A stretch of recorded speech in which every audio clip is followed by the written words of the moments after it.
Tonight, the push for answers in the death of a North Texas teen.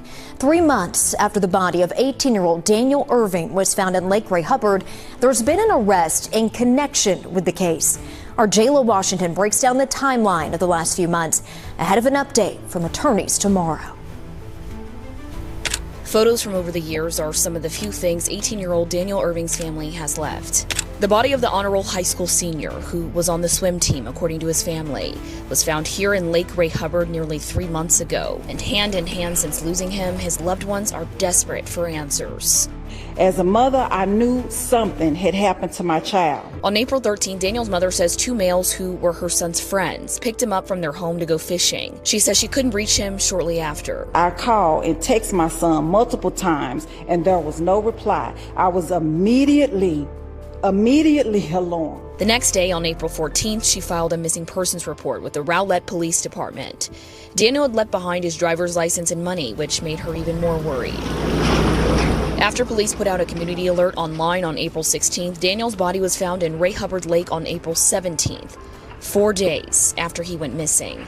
Daniel's mom says police told her they couldn't ping his phone before then because of privacy laws. They have been met with delays instead of accountability. Civil rights advocacy groups Next Generation Action Network and Justice Seekers are now working with the family and have criticized how the Rowlett Police Department has handled the case. The groups say one of the people Daniel was with before he went missing came forward after his body was found and said what happened was an accident. Daniel left a home with somebody, went out there, Lake Ray Hubbard, with somebody, but nobody called this mother, nor called 911. Police arrested 19-year-old Lucas Roper on July 9th, nearly 3 months after Daniel's death, and charged him with tampering with evidence with the intent to ruin it. And even if he did drown, why did it take you 4 or 5 days to say it? 2 young men, 2 separate states, 2 families whose lives would never be the same, and now 2 arrests that are forcing investigators and the public to ask whether one case may hold the key to understanding the other. For months, the disappearance and death of 18-year-old Nolan Wells has generated more questions than answers. His body was recovered after a 4th of July trip with friends, but nearly every answer seemed to create another mystery. The 19-year-old arrested is no longer listed as being in jail when we checked earlier today, and there was no attorney listed for him. Civil rights groups are now asking for transparency from Dallas PD as its agency leads the investigation. The Daniels family attorney will share more on an independent investigation.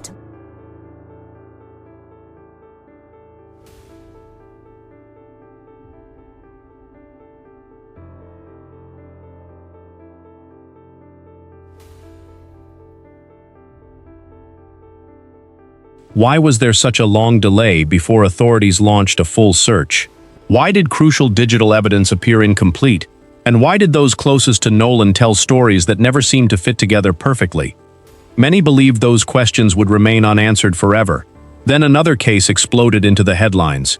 Nearly 1,000 miles away, investigators announced the arrest of 2 teenagers connected to the drowning of 18-year-old Daniel Erving. Not because prosecutors accused them of causing his death, but because of what allegedly happened afterward. According to investigators, evidence wasn't simply overlooked. It was allegedly hidden. A phone disappeared. Messages vanished. Critical evidence was allegedly destroyed. Those arrests immediately changed the conversation, not only in Texas, but among everyone following Nolan Wells' case.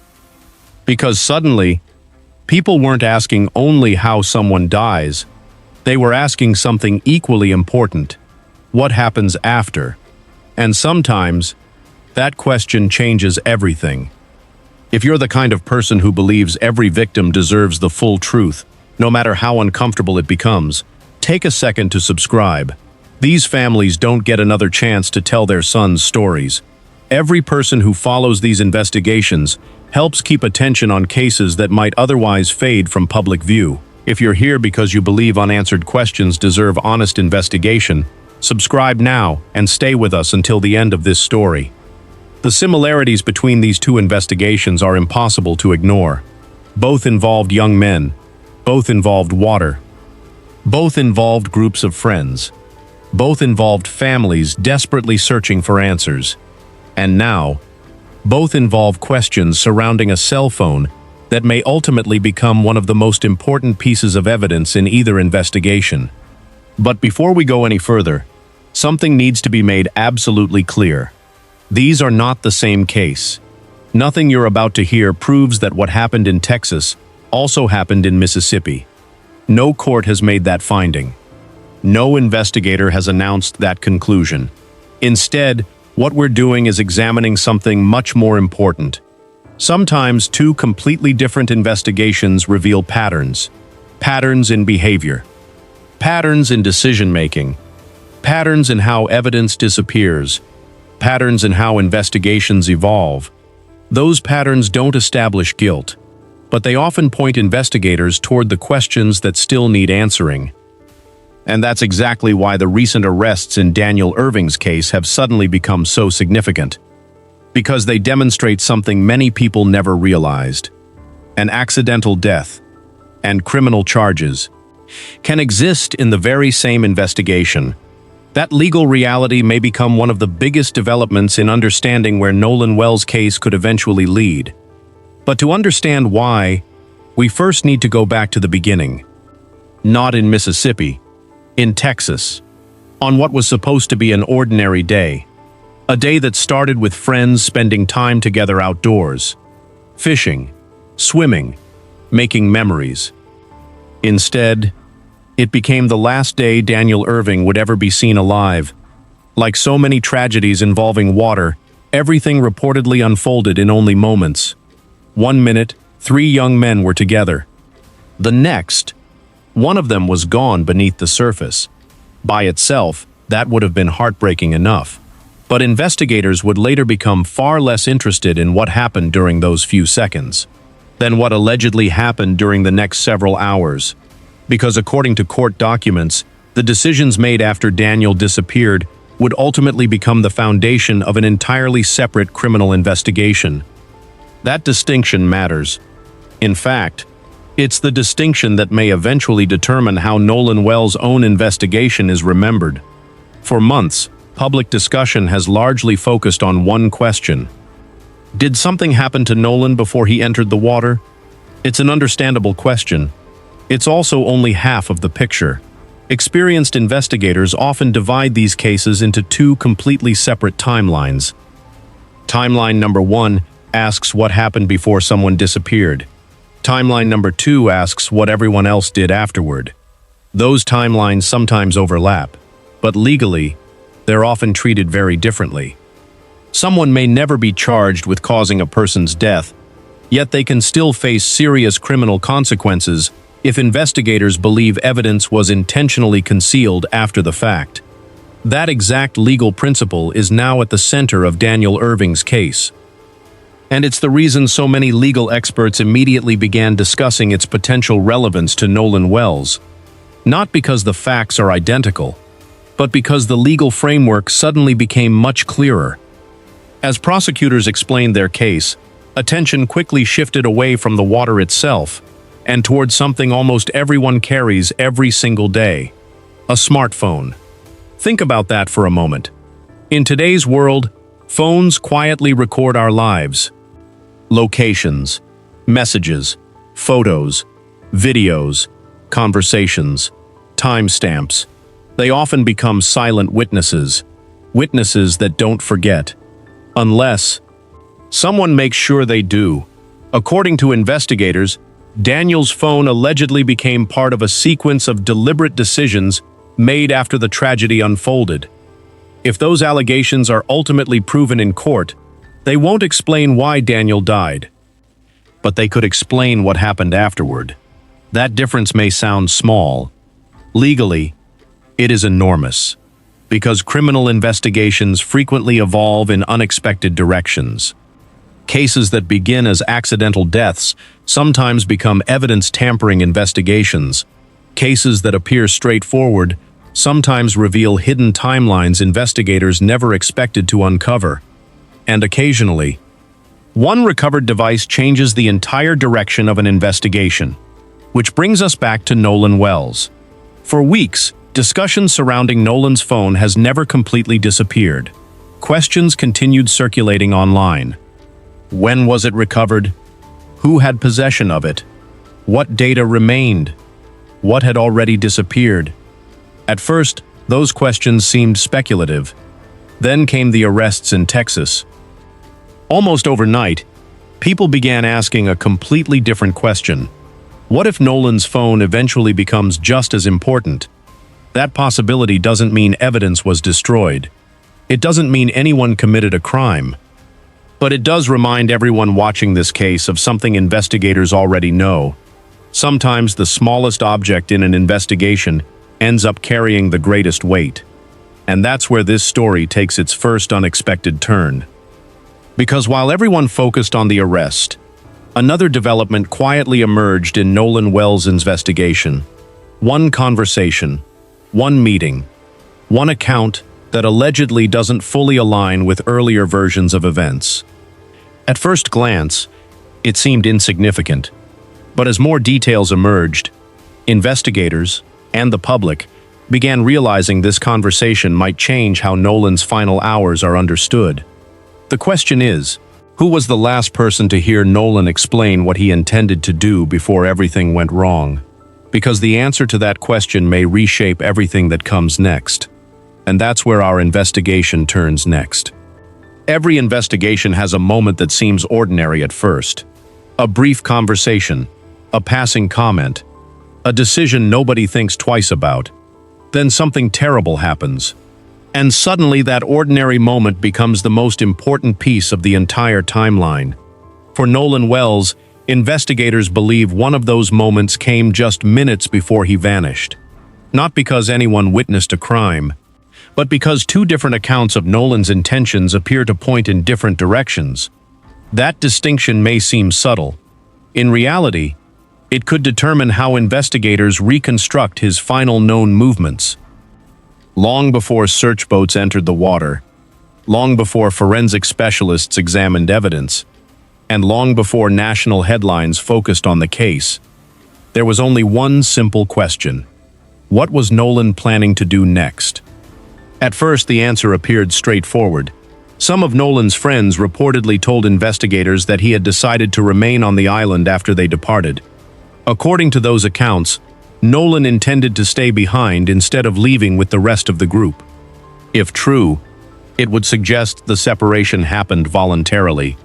It would also help explain why his friends eventually departed without him. But then another account emerged, and it painted a noticeably different picture. According to Nolan's family, a young woman who had spent time with Nolan that day later shared something that immediately caught their attention. She reportedly said Nolan had expressed his intention to return to his friends before they left, not stay behind, not remain on the island indefinitely, return. That single difference changes the timeline in ways that are impossible to ignore.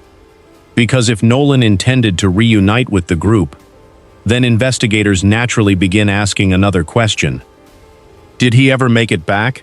Or did something happen before he had the chance? Notice what makes this so important. This isn't necessarily proof that anyone is lying. Human memory is imperfect. People misunderstand conversations. Plans change. Someone may genuinely intend to do one thing, only to change their mind minutes later. Experienced investigators know that conflicting statements don't automatically indicate deception. Sometimes they simply reflect confusion. Sometimes they reflect incomplete information. And sometimes they reveal a missing chapter no one has uncovered yet. That missing chapter is exactly what investigators try to find. Because somewhere between intention and outcome, something happened. What remains unknown is exactly what that something was.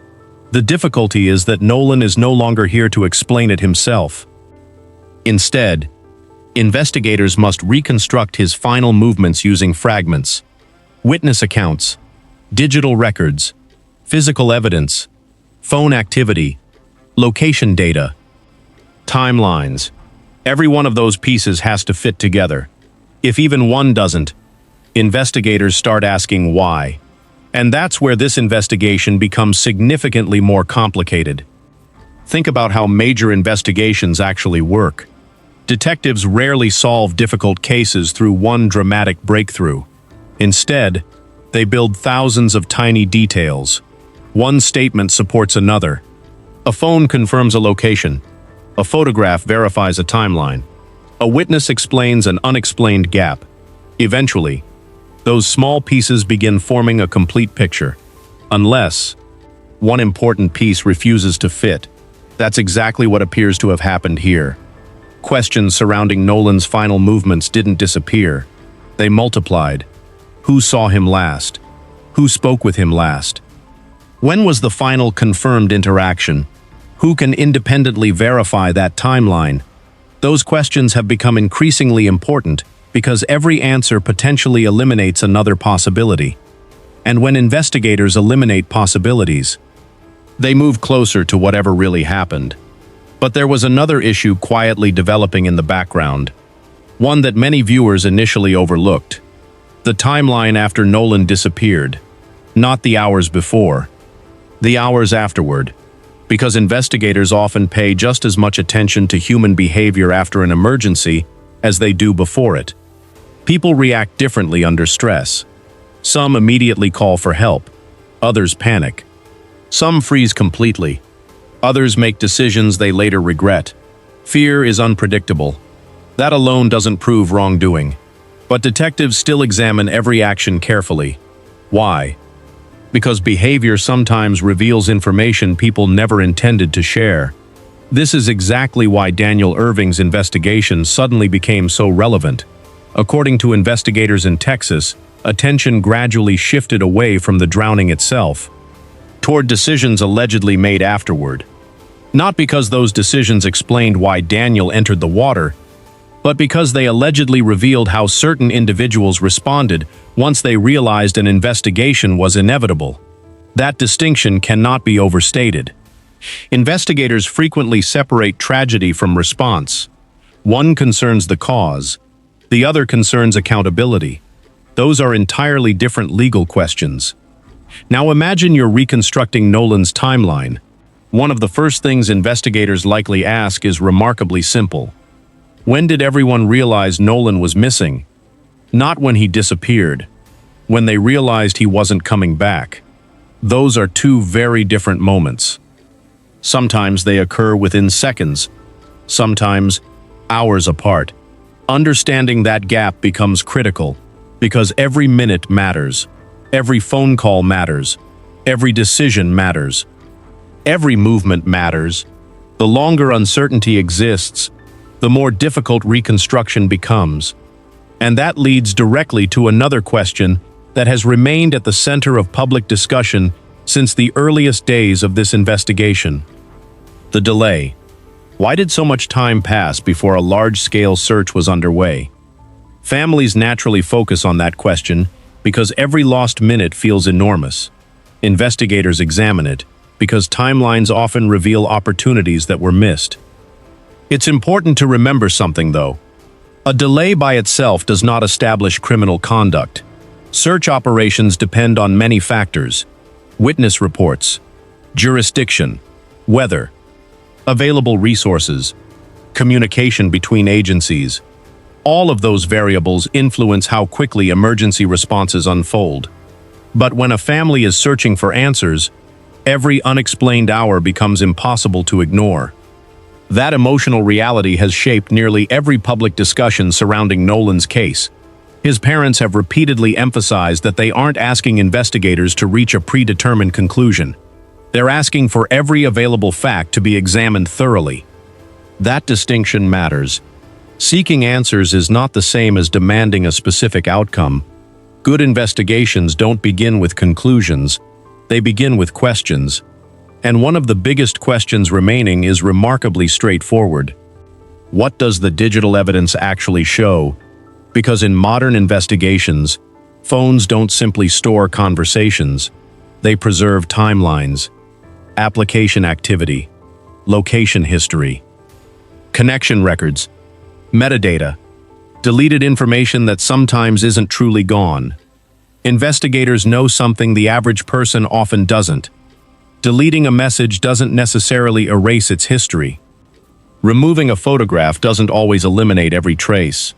Digital forensic specialists can sometimes recover information users believed had disappeared forever, which explains why phones have become some of the most valuable pieces of evidence in modern criminal investigations.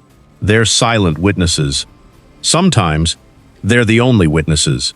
And according to Nolan's family, questions surrounding his phone remain far from resolved. Could forensic analysis answer those questions? Possibly. Could it eliminate certain theories altogether? Absolutely. Could it raise entirely new questions instead? History suggests that's often exactly what happens. Because digital evidence has a way of revealing details nobody expected investigators to find. But before any phone can answer questions, investigators must first establish something even more fundamental. Who had possession of it, and when? As you'll see next, that seemingly simple question opens the door to one of the most critical and most controversial chapters in the entire Nolan Wells investigation. And once investigators began examining the digital timeline, the case took another dramatic turn. In nearly every modern investigation, there comes a point when memories stop being enough, witnesses forget, timelines blur, small details become harder to separate from assumptions. That's when investigators turn to something far less emotional: digital evidence. Unlike people, phones don't become nervous during interviews. They don't change their stories. They simply record activity, often without their owners realizing it. Every connection, every location update, every deleted conversation, every photograph, every login, every second leaves behind a digital footprint. And sometimes, those footprints tell an entirely different story. That's why, long before investigators announce conclusions, digital forensic specialists begin asking one critical question: what can the devices tell us that people cannot? In Nolan Wells's case, that question has remained at the center of public attention almost from the very beginning. According to Nolan's family, one detail immediately stood out. His phone reportedly contained very little from the day everything happened. For many people, that might not sound unusual. Apps delete content automatically. Storage fills up. Photos fail to upload. Signals disappear. All of those things happen every day. But those closest to Nolan viewed it differently. They described him as someone who frequently documented outings with friends, pictures, videos, quick Snapchat posts, moments that most teenagers barely think about before sharing. If that's how Nolan typically used his phone, then the apparent absence of content naturally raised questions, not accusations, questions. Was nothing recorded that day? Did content expire automatically? Was data never uploaded because of poor signal? Or was something else responsible? At this stage, no publicly released forensic examination has answered those questions conclusively. And that's an important distinction. Speculation fills empty spaces remarkably quickly. Facts do not. Investigators understand that difference better than anyone. That's why professional digital examinations take time, far more time than most people realize. Recovering deleted information isn't as simple as opening a folder marked deleted. Every application stores information differently. Every operating system behaves differently. Every update changes how information is preserved. Sometimes deleted files remain recoverable for months. Sometimes they're overwritten within hours. Sometimes cloud servers retain information the phone itself no longer contains. Other times, nothing survives at all. That uncertainty is exactly why digital forensic reports often become some of the most anticipated documents in any major investigation, because they replace assumptions with measurable facts. And facts have a way of changing everything. We've seen that before. In countless investigations across the country, cases have turned not because someone confessed, but because a device quietly contradicted someone's timeline. A location history showed a different route. Metadata revealed a different time. A deleted message resurfaced. A forgotten backup restored an entire conversation. Those discoveries don't automatically establish guilt, but they often reshape investigations overnight. which explains why so many observers continue watching Nolan's phone so closely. Because regardless of what investigators eventually conclude about his death, digital evidence may answer questions no witness can. Or, it may create entirely new ones. One thing is certain: phones rarely exist in isolation.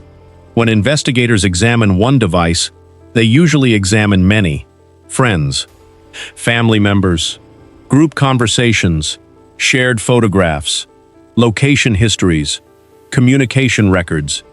Not because everyone becomes a suspect, because investigators need context. Imagine trying to understand the final hours of someone's life while only reading half the pages of a book. Important details disappear, conversations lose meaning, timelines become impossible to verify.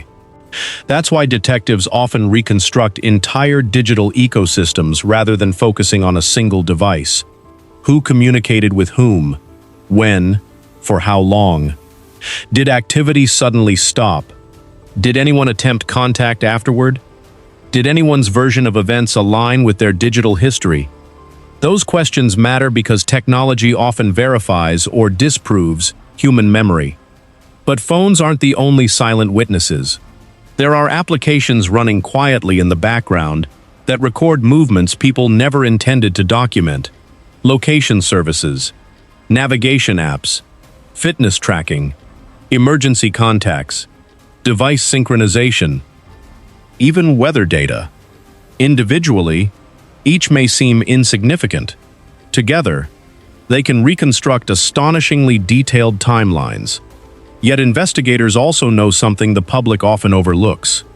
Technology isn't perfect. Signals drop, batteries die, remote areas create coverage gaps. Barrier islands, large bodies of water, and isolated coastlines are especially challenging environments for consumer tracking applications. That means missing location data doesn't automatically indicate interference. Sometimes, the explanation is far less dramatic. But investigators don't guess. They verify. Every possible explanation must either be supported or eliminated. That's the discipline that separates professional investigations from internet speculation. Unfortunately, online discussions rarely operate that way. Within days of Nolan's disappearance, countless theories began spreading across social media. Some focused on digital evidence, others questioned witness accounts. Some claimed certainty where no verified facts existed. Experienced investigators know that public speculation often complicates real investigations. Rumors influence witnesses. False narratives spread faster than corrections. People begin remembering headlines instead of events.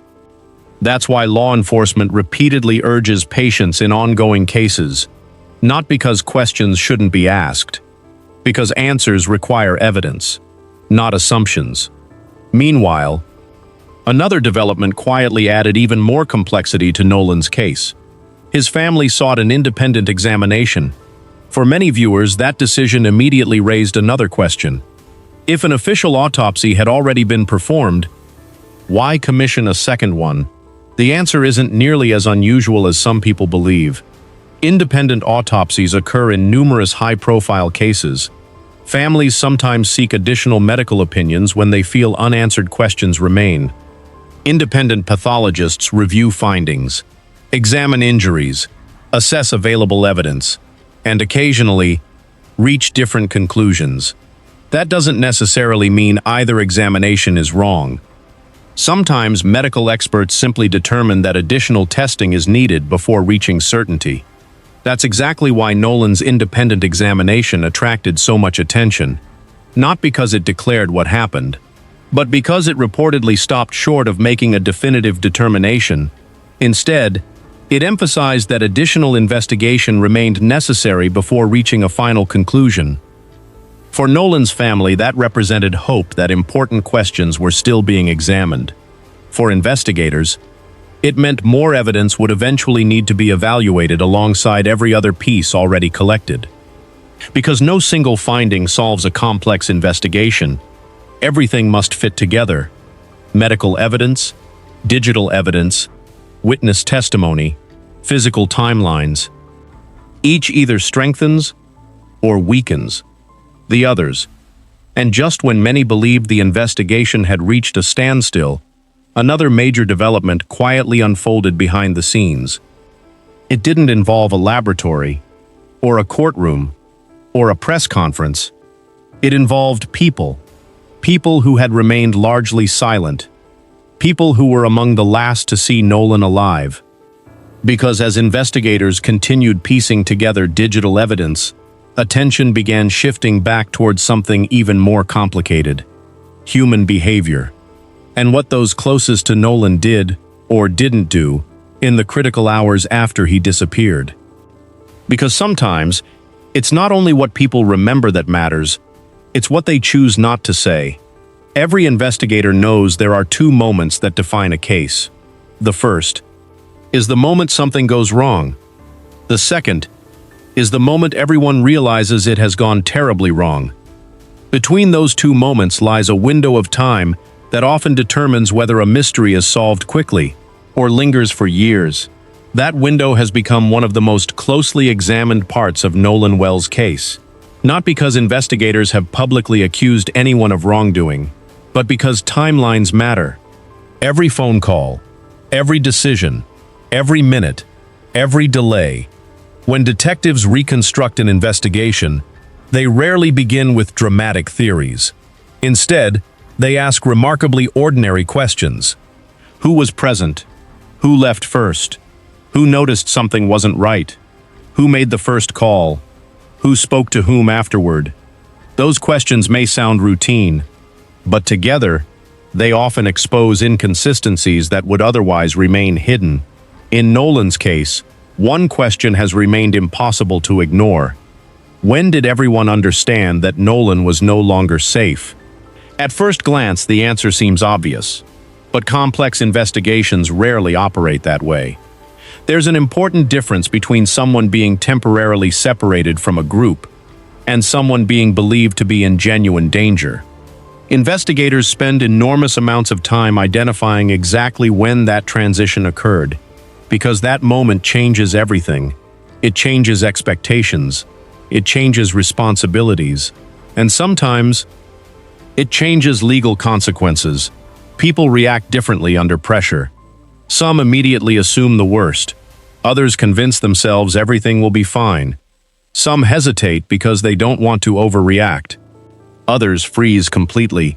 Human behavior during emergencies is remarkably unpredictable. That's why investigators don't judge panic. They document it. Then they compare those actions against the evidence. This is where Daniel Erving's case suddenly becomes relevant again. According to investigators, the criminal allegations in Texas weren't built around the drowning itself. They were built around the decisions allegedly made afterward. That distinction fundamentally changed how many legal experts began discussing Nolan's investigation, because it highlighted an important principle. Sometimes the most significant legal questions begin only after the emergency has already happened, not before. That realization shifted public attention towards something investigators had likely been examining from the beginning: behavior. Not rumors, not internet theories. Behavior supported by evidence. What happened immediately afterward? Who contacted authorities? Who contacted friends? Who contacted family? What conversations occurred? Were those conversations consistent? Or did they evolve over time? These are standard investigative questions. Every major case includes them, because investigators know something most people don't. Truth usually becomes clearer when independent pieces of evidence begin confirming one another. A witness remembers a conversation. A phone confirms it happened.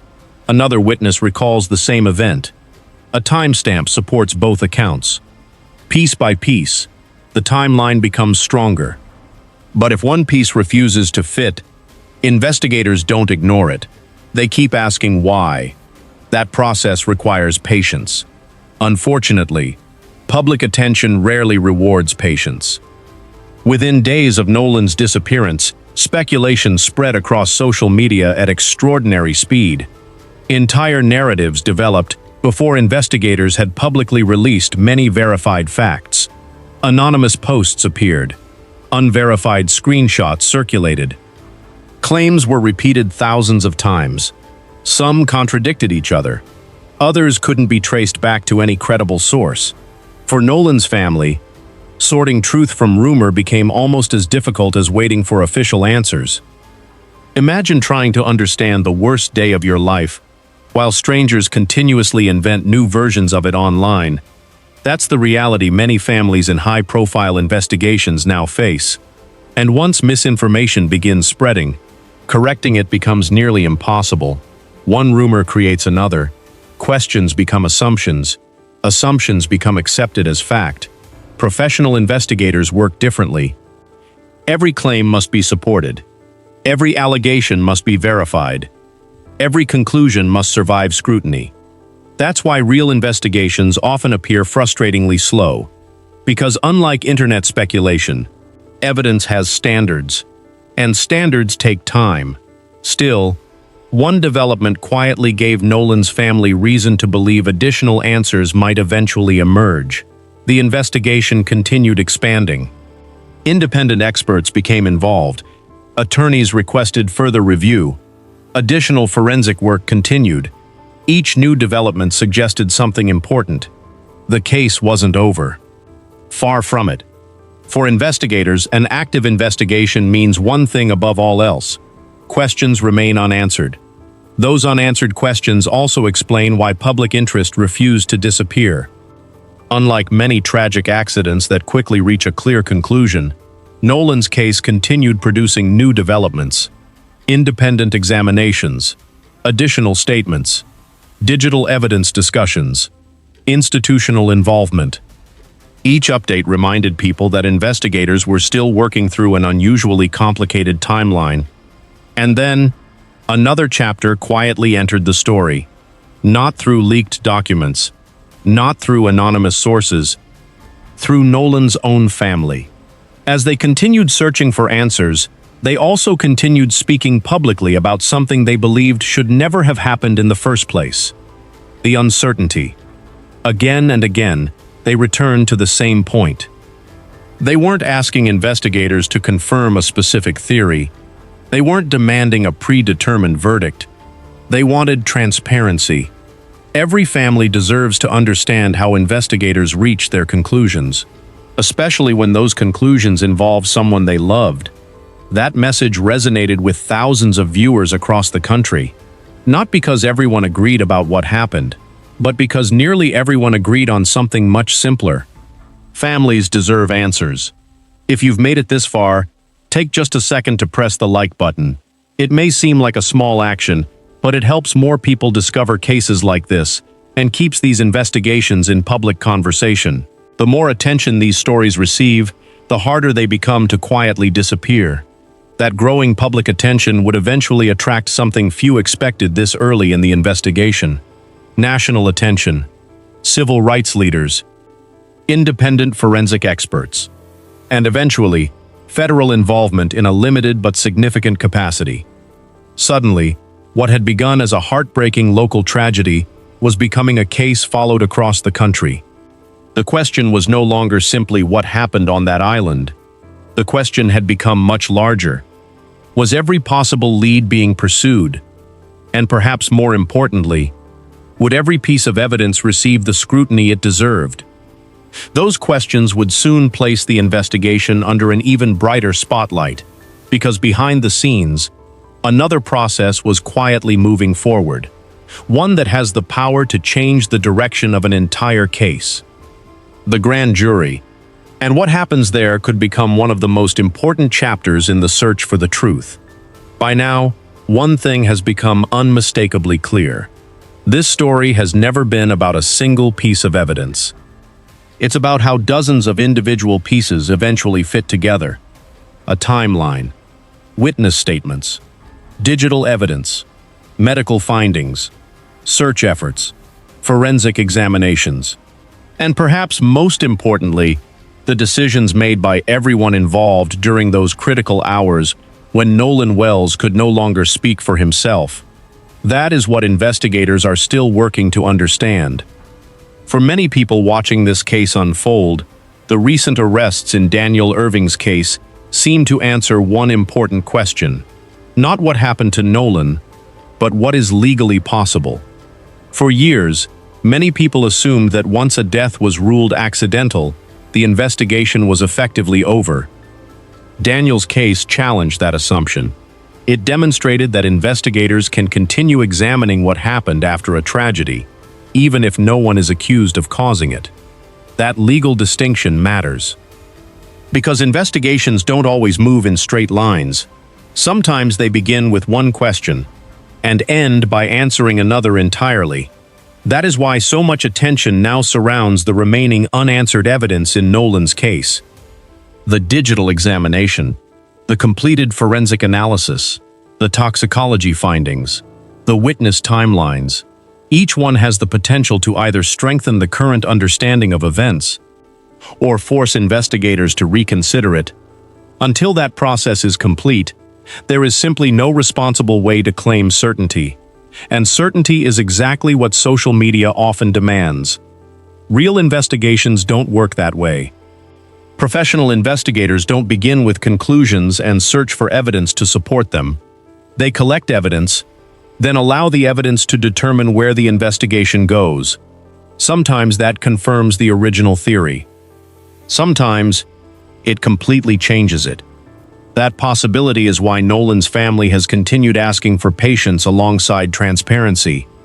They have repeatedly said they are seeking answers, not assumptions, facts, not rumors.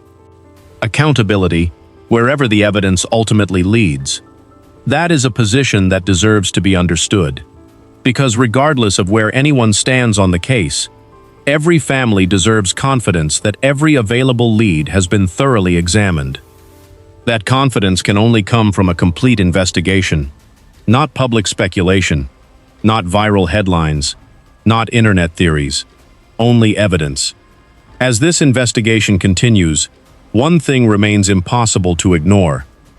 Two young men from different states who never knew each other have become connected in the public conversation because their families are asking the same fundamental question, not can someone be blamed, but what actually happened? That distinction matters. It is the difference between seeking justice and seeking truth. Justice depends on evidence. Truth depends on understanding. Both require patience, and both require investigators to follow every credible lead, no matter where it ultimately points. If there's one lesson these two cases have already taught us, it's this. Silence creates questions. Evidence creates answers. And sometimes, the smallest piece of evidence becomes the one that changes everything. Whether that ultimately happens in Nolan Wells's investigation remains to be seen. The ongoing forensic work, digital analysis, and legal review will determine that, not public opinion. Until then, the most responsible position is also the simplest one. Allow the investigation to continue. Let the facts speak. And remember that behind every headline is a family still waiting for the phone call they never wanted to receive, and the answers they still don't have. Now we'd like to hear from you. Based only on the verified information that's been made public, what do you think investigators should focus on next?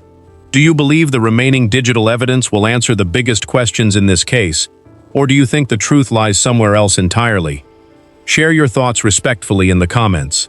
We read every perspective, and thoughtful discussions often raise questions worth considering. One thing is certain, this investigation is not finished. More forensic findings are expected. Additional legal proceedings may still unfold.